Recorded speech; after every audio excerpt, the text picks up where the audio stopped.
Alhamdulillah, sekian lama menunggu, hampir 7 hari juga dah kita pre-order iPhone 17 Pro Max 512 warna silver ke warna putih, lebih kurang gitulah. Okey, kita unboxing.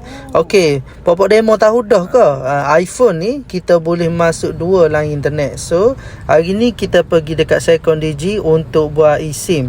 Dulu bermula dengan iPhone 11 lagi saya pakai dua SIM.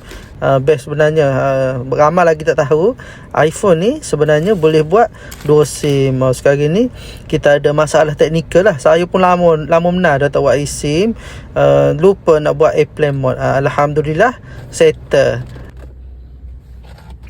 Jom kita masuk office pula. Yang mana berminat dengan kereta Pro 2 boleh je isi beg biru di bawah ataupun tekan link di bio. InsyaAllah saya akan bantu anda siapa dapat kereta. Ilman Pro 2, pilihan anda.